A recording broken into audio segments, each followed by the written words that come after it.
wars all over the planet. And as you know, as we all probably know, the U.S. military is one of the greatest contributors to climate change.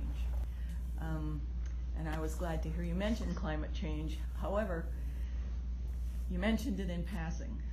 And I'm hoping that you will find a way and inspiration to bring it to the top of your list.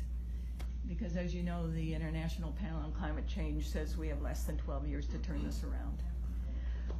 80% of the American public now knows it's real and agrees that we're causing it. The Pentagon knows it's our greatest threat to national security. And we need our candidates to put it on the top of their talk list so that everybody knows this is what we have to deal with, and we have to deal with it now, and we have to deal with it fast, and we have to deal with it first. Yeah. We can do the other stuff, but we got to do this. So, I asked another candidate who was here whether on her first day as president she would declare a national emergency around the climate issue because it is an existential emergency. And she said no. What do you say? Well, first let me address your first question.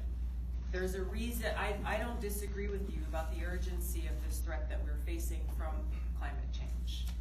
There's a reason why I talk about the cost of war.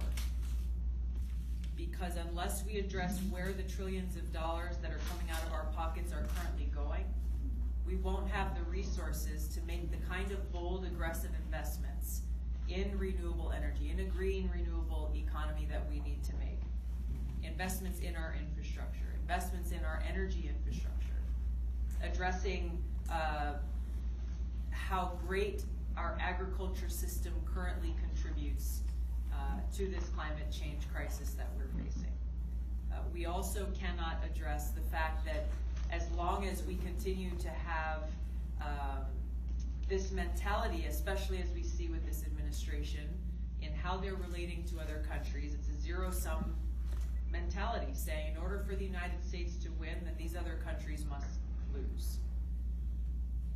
That attitude is getting in the way of our ability to work with countries like China, for example, recognizing that even if we do everything that we need to do right now, unless we work with other countries to address this climate crisis, we're not going to get to where we need to be as quickly as we need to get there. So the reason why I talk about the cost of war is because unless we make this change, unless we create this peace dividend, then we won't have what we need to make the kinds of changes and investments that we need in climate change, to address climate change. Look, there are a number of pieces of legislation. There's one that I authored last year and we're working on reintroducing in Congress called the Off Fossil Fuels Act that takes a very aggressive approach to ending our addiction on fossil fuels completely and transitioning to clean, renewable energy, investing in our workforce, those who will be impacted by making this change, and investing in our communities. These are the kinds of things that we need to pursue. We also have to be cognizant of what I talked about reprioritizing our resources. I'd have to think about the national emergency question.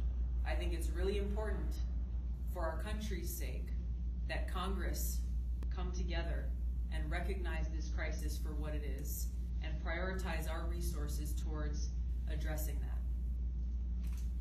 Which is exactly why I wanted to hear you talk about it.